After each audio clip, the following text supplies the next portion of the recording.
ஓம் சக்தி. சக்திகளை தொடர்ந்து இருமுடி செலுத்துகின்ற பக்தர்களை அம்மா எவ்வாறெல்லாம் காப்பாற்றுகிறார்கள் என்று பாருங்கள். சக்திகளை சென்னையை சேர்ந்த டெய்லர் ஒருத்தருங்க, அவர் பேர் ராமராவ்.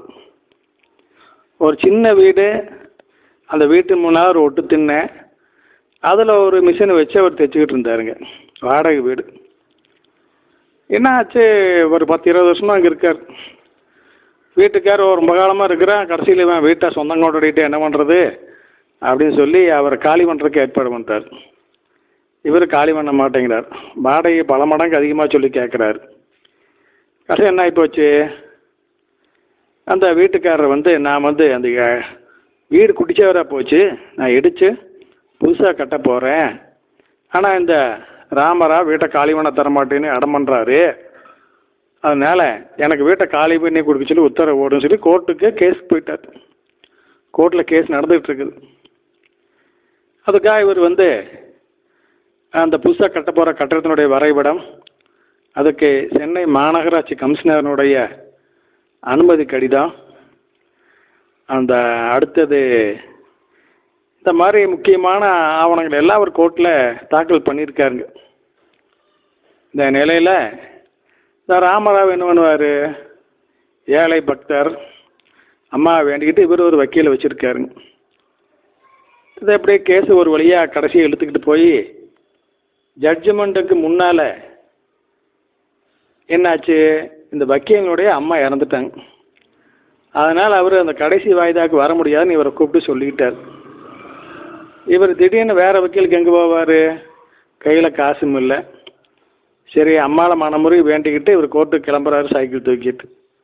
அவர் சம்சாரம் கேட்குது, அம்மா வக்கீல் தான் இன்னைக்கு கோர்ட்டுக்கு வரமாட்டாரு, நீங்கள் எப்படி கோர்ட்டுக்கு போகிறீங்க நீங்கள் அப்படின்னு கேட்குது.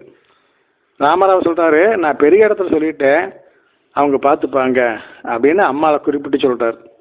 சொல்லிவிட்டு அவர் சைக்கிள் எடுத்து கோர்ட்டுக்கு போயிட்டார். கோர்ட்டில் இவர் கேஸ் வருது.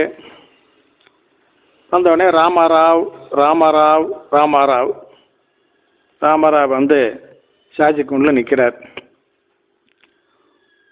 உன்னுடைய வக்கீல் எங்க அப்படின்னு நீதிபதி கேட்குறார்.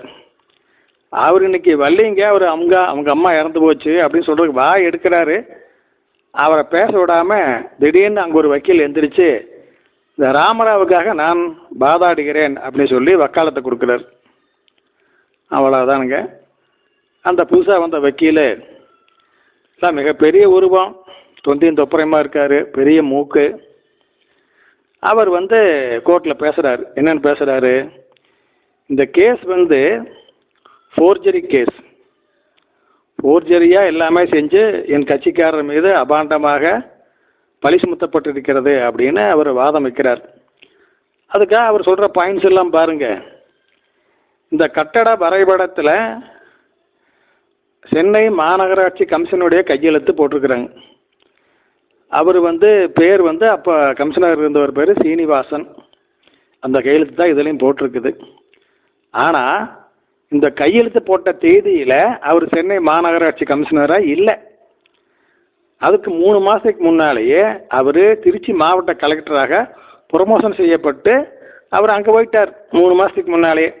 அப்படிங்கிறப்போ 3 மாசம் கழிச்சு இங்க எப்படி சென்னை மாநகராட்சி கமிஷனர் அவர் கையெழுத்து போட முடியும்? Point number 1. ரெண்டாவது, இந்த மாநகராட்சி சீல் பார்த்தீங்களா, ரவுண்ட் சீலா இருக்குது. இந்த சீலை சதுர சீலா மாற்றி 6 மாசம் ஆகுது.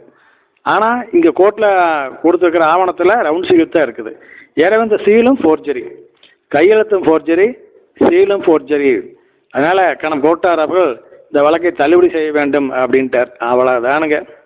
இந்த வாதத்தை கேட்டோன்னே அந்த வீட்டுக்காரன், வீட்டு உரிமையாளர் துண்டை காணா துணியை காணான்னு கோர்ட் விட்டு புடைந்து காலடிக்க ஓடுறான். நம்ம டெய்லர் ராமராவுக்கு சாதகமா தீர்ப்பு வந்துடுச்சு. ராமராவுக்கு ஒண்ணுமே புரியல. யாரா அந்த வக்கீல், புது வக்கீல் வந்தாரு, யார் எவான்னு ஒண்ணுமே தெரியல. வாதம் முடிஞ்சோடனே அவர் பாட்டுக்கு கோர்ட் விட்டு வெளியும் போயிட்டார், மறைச்சிட்டார். இப்போ இவர் அலுங்காம இவரு சார்ஜ் கூட்டு இறங்கி இந்த பெஞ்சு கிளார்கிட்ட போய் கேட்கிறாரு, ஐயா எனக்காக வாதாடினாருங்களே அந்த வக்கீல் பேர் என்னங்க அப்படின்னு. இனியும் அநியாயமா இருக்குது. உன்னோட வக்கீல் பேரை வந்து எங்கிட்ட கேட்குற, அவர் வக்காலத்துல விநாயகம்னு போட்டிருந்தது ஐயா அவர் பேரு, வக்காலத்தை கூட இங்கதான் இருந்தது, அதையும் காணாம அப்படிங்கிறார். எப்படி பார்த்தீங்களா? அம்மா வந்து தன்னுடைய பக்தன் தொடர்ந்து இருமுடி செலுத்துறவன் இடைவிடாமல் அவனுக்காக கோர்ட்ல வந்து வக்கீலா வந்து வாதாடி ஜெயிச்சு கொடுத்து அவனை அந்த வீட்லயே இருக்க வச்சிருக்காங்க. பார்த்தீங்களா? அவர் வந்துங்க மறுபடியும் பல காலம் அந்த வீட்டில் தான் வாழ்ந்து கொண்டிருந்தார் சக்தியில.